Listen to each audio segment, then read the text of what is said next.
Welcome back to another episode of Kill the Computer. As always, I'm here. It's June. Hey. And then we got Caleb. How are you doing? Fantastic. Weather is great. Ooh. We were talking about this a little bit before we started recording. I will admit, I do have a new problem. Madison got me to install Crusader Kings 3, and I didn't think I was gonna. So I'd seen that game for a lot of years. I didn't know that if I was gonna like it all that much. But I was doing the tutorial, and it's like I blinked, and 2 hours of my life were just gone. So wait, so you're not even in the game yet? Well, the tutorial pretty much like starts you out in a campaign, just kind of teaches you how to do the basics, and then it takes the training wheels off.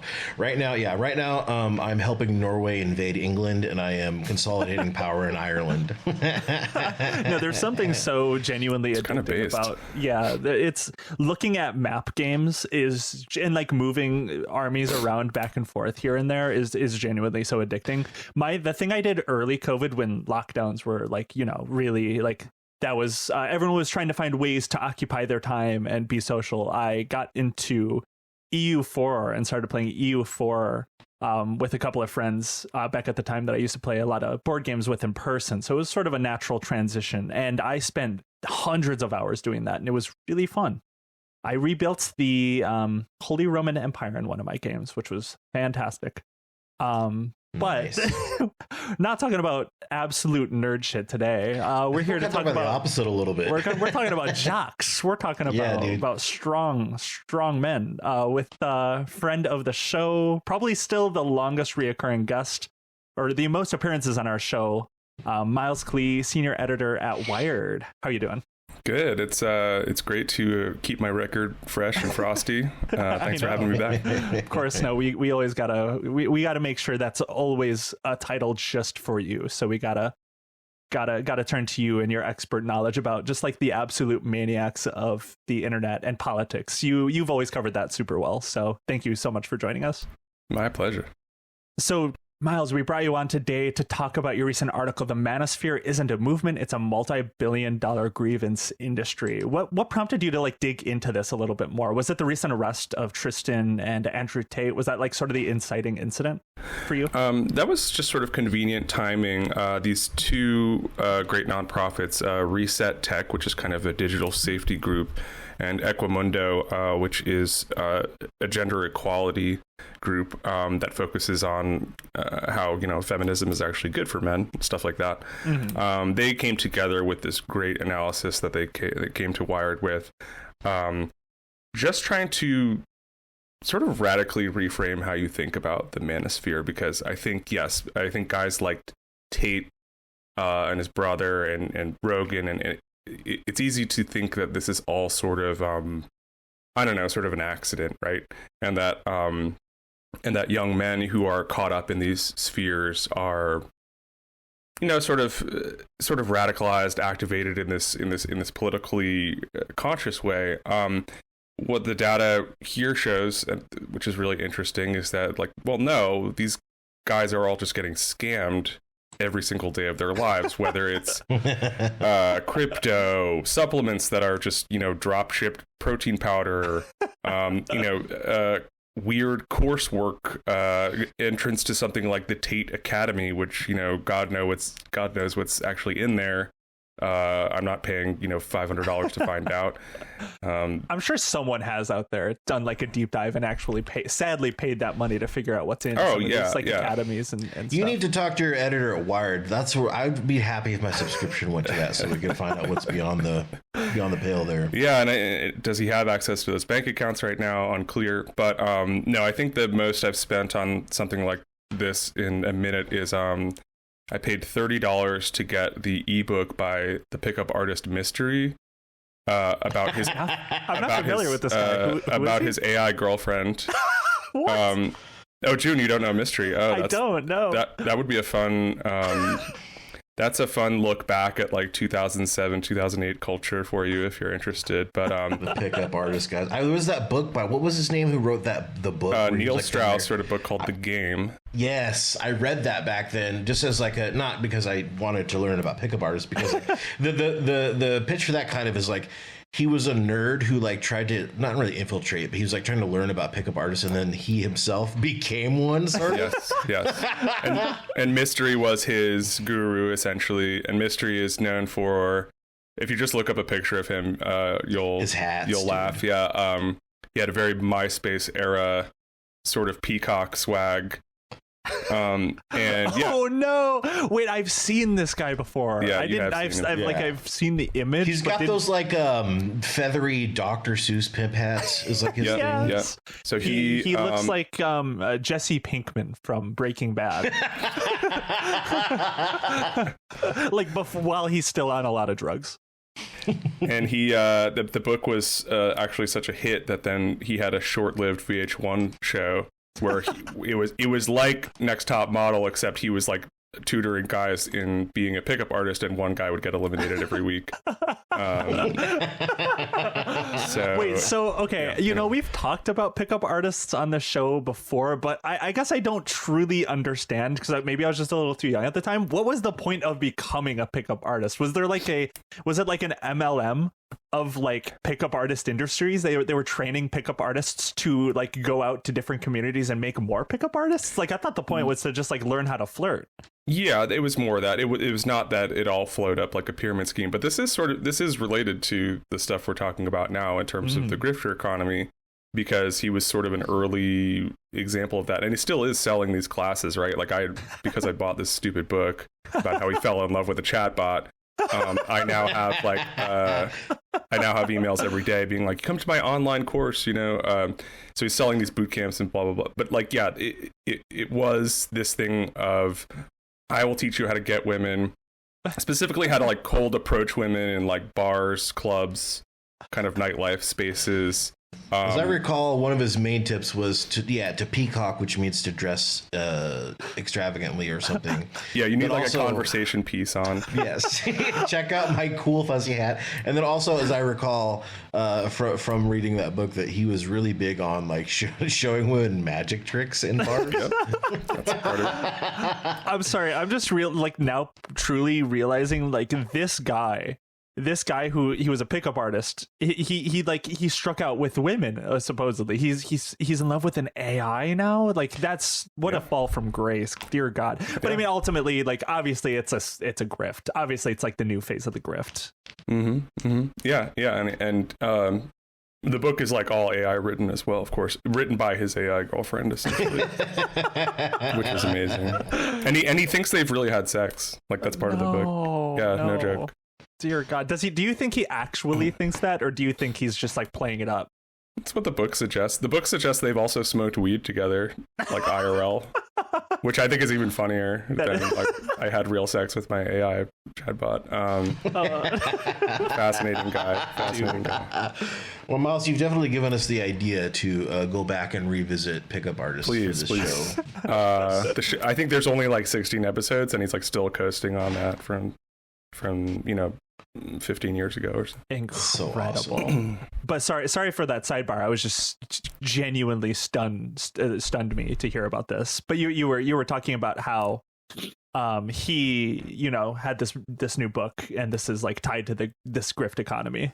Yeah, I mean, he continues to sell those camps and stuff, and that just shows that he is an important forerunner of this entire scene. It's you go from there to Clavicular making you pay however much for his like looks maxing course.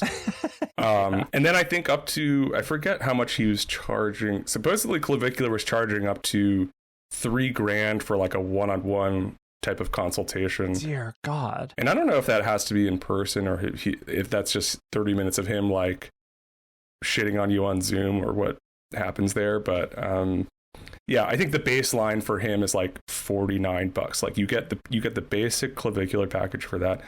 I don't know. There's so many examples, right? So, what made this report so interesting is that it sort of suggests that we need to stop thinking about, it's very easy to be on the left and be like, oh, what's wrong with men? Men are so stupid. They're so far right now. They have all these dumb ideas about being trad and what.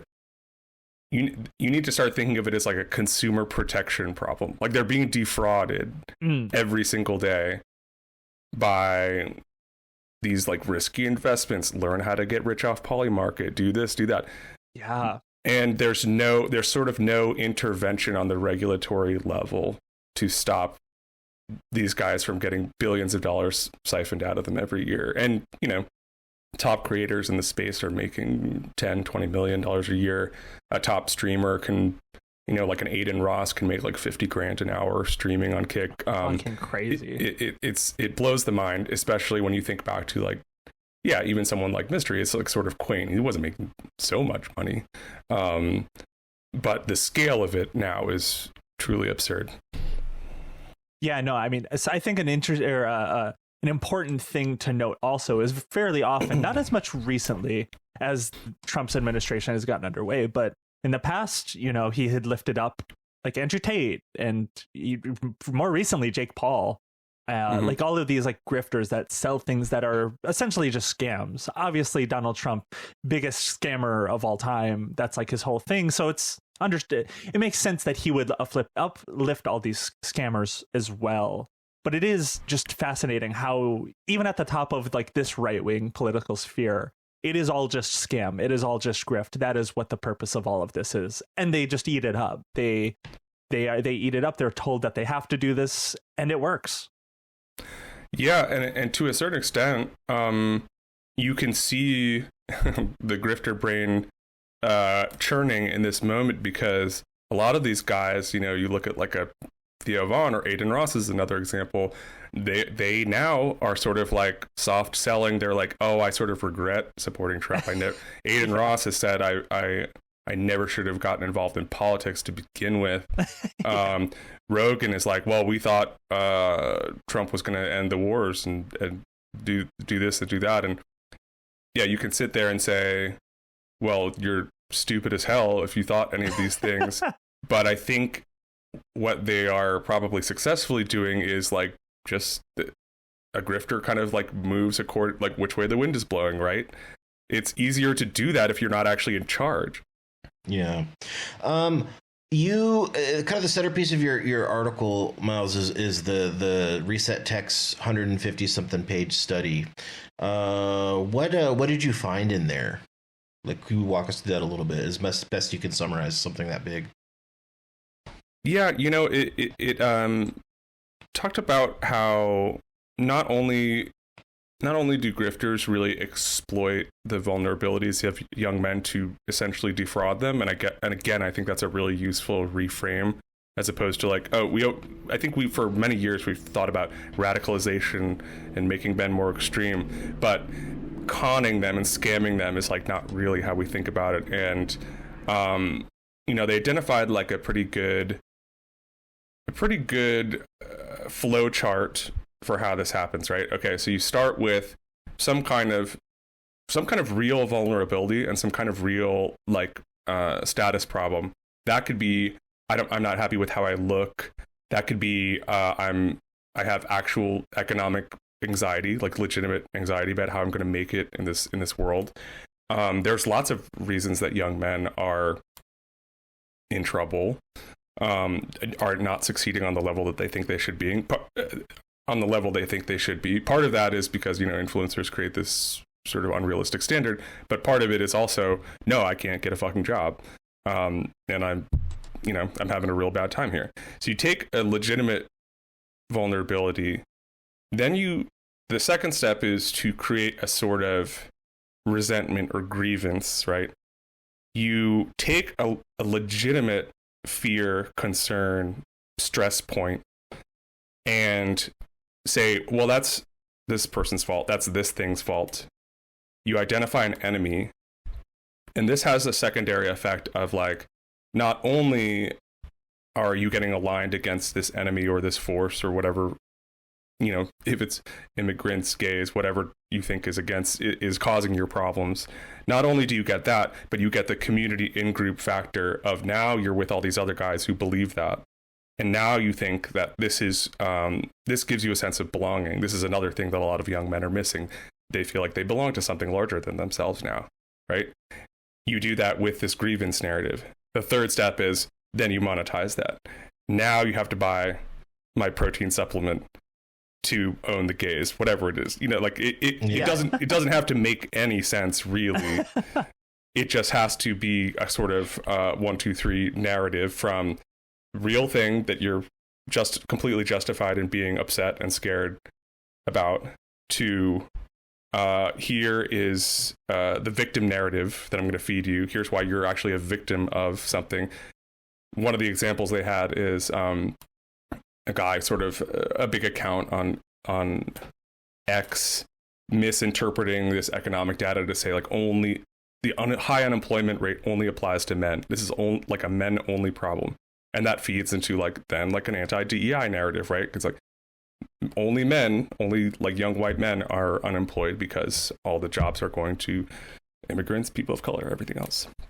I think it's fascinating that a lot of this does revolve around like eventually selling products, but that is just sort of also how right-wing politics works generally, pretty much across the board. I mean, even at this point with like the anti-trans hysteria, in particular with the NBA right now with Sophie Cunningham, I think that's her name, Sophie Cunningham, right? Like that whole Riley Gaines company, I forget what it's called, but those shirts that they sell now have become a big part of like the culture wars. Not now, they don't just hate trans people, but they send like 2 people to basketball games and then like make a big media show of like oh no, someone yelled at us, and then they like take a photo at the court and make like a huge play on Twitter to be like, you can buy this shirt to support us, and then they'll send like 3 people to a baseball game with like the XY shirt or whatever that fucking brand is. I can't remember exactly, but like even no, it's not even just beholden to men's like manosphere type grievance culture. It is like everywhere on the right, which I think is fascinating. That it ultimately always does come back to that, no matter where it is. Absolutely. I mean, to go back even further, like it wasn't enough to boycott Bud Light over like one can with Dylan Mulvaney's face on it. Yeah. There were like 15 guys who then came out with like America beer themselves.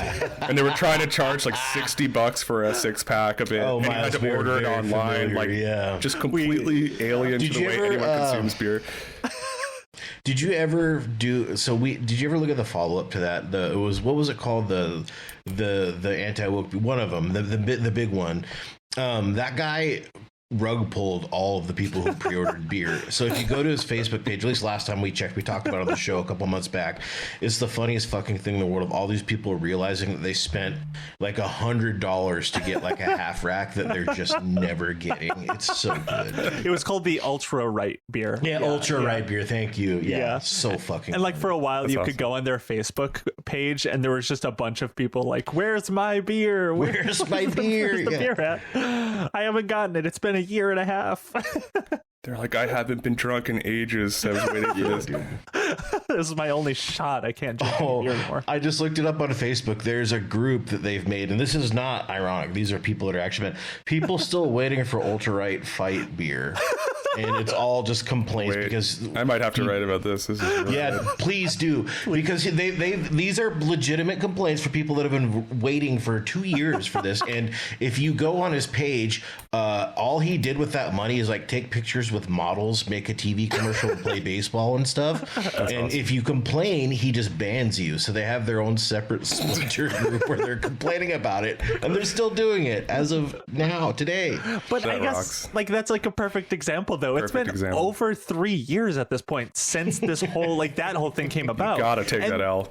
Yeah, it's like, and they don't learn. These people will still be like, they will get a new anti-woke beer. Someone will do the next anti-woke beer, and they'll be like, they'll be the first in line. They're like, okay, I've been burnt once, but I won't get burnt again. They willingly buy it up. Do you think it is just like the lack of like community and like, and of course this is more broadly, just not just like men, but just generally. Guys, I'm so sorry to interrupt again. I went down a rabbit hole.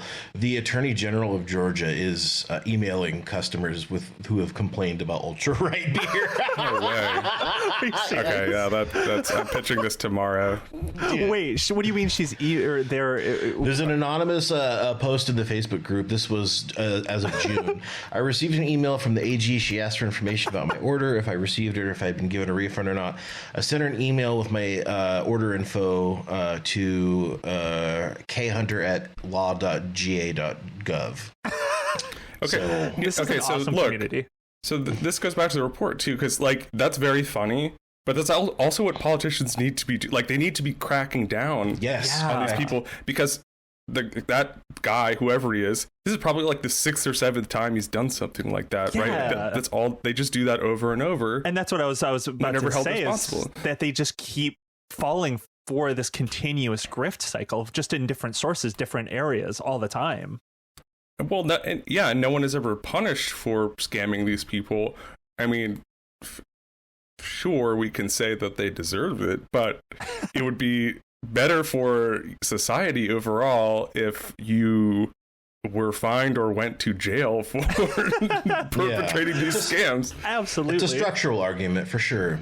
Sorry, I'm distracted by this Facebook group now. Oh my Lord. But yeah, no, it is. And that's the thing, is it's like, not only are people not getting punished, they are just appearing at the next Trump rally again. Oh yeah. It is like a completely systematic problem. And you know, they know this. I haven't dug into this for a while, but I remember for the campaign in 2024, Barron Trump was sort of the online guru. He was the person that reached out to like the different Twitch streamers and these different communities, in particular like the Manosphere, like Joe Rogan, all of this sort of thing. And he sort of like led the charge on that way, apparently. I mean, it is an intentional part of their strategy, not only to make money, but for like building that political narrative. Yeah, that was also about, I think there was a lot of back and forth too about, was Kamala going to go on Joe Rogan, something like this? And I forget if they ultimately, if he ultimately pulled the invite or they ultimately said no. And that strategy was interesting also in terms of like, you're not going to see Kamala on any of those shows, and most of the time it's just because she's not invited on those shows. Yeah, and then you get like day before the election, he's on Rogan, and Rogan says, "Well, I'm voting for him." You know what? It was a total asymmetric warfare victory, because I mean, if you are the only candidate on that side of digital culture whatsoever, which has a huge audience, then just look like the other person's not even trying. Not for nothing, but can you imagine Kamala on the Nelk Boys show? I would love to see it. Yeah, dude. Kamala Harris reaching out to Sneeko, connecting with the Sneeko community. Yeah, Sneeko, by the way, insane. I don't think he believes in anything, of course, but he's gone down a very interesting grift lately, which, if you don't know, spare yourself the brain cells. But Malcolm X is his current profile picture, and we'll leave it at that. Dude. Yeah, no, he's sort of done this thing that a lot of right-wing, like especially internet personalities have done, which Miles, you mentioned earlier, where they're like sort of trying to backtrack a little bit. And they're like, actually, I don't like Trump now because he's completely imploded. He was based for like 1 month, and then now they have to backtrack and like save their brand. It's all about like the branding of themselves and like how they connect to like politics at the moment. It's funny because it's usually framed as this like, oh, Trump didn't do what I thought he would do. Yeah. But the subtext of that is more the vibe shift I thought existed never really happened. Yeah. And nobody actually likes this shit. Yeah. I don't know. Because that's the thing. It's he's doing pretty much all of the things he promised. I mean, the one explicit thing he did do that he said he wouldn't do is go to war with Iran. But like, I don't know. I have so little patience for people who 11 years now into Donald Trump being a major force in politics and being like, what, this guy fucking lies a lot. Like, that's crazy. It's like, we've known this. And even it goes beyond that, because it's not just he said he would do this thing and he did this other thing. It's that people had this fantasy about how things would happen. That's not true, because we get one article a week from the New York Times about some guy who's like, Trump is trying to deport my green card wife, my like much younger Russian bride, and I voted for him 3 times to get rid of the immigrants, but not her. Not everyone but her. So it's like it isn't even this. It isn't even just, oh, did the opposite of what he said. It's this level of surprise about how these insane ideas would be implemented. Like you just had basically a toddler's understanding of what the immigration crackdown would look like, to think that your immigrant wife is not at risk. Later on in the article, you start talking about like Clavicular and his rise, and in particular how like the clip economy has really benefited him. And that's... Hey guys, it's Caleb. This has been a preview of a premium episode. As always, you can find the full thing at patreon.com/killthecomputer. Thanks so much for listening, and we'll see you next time.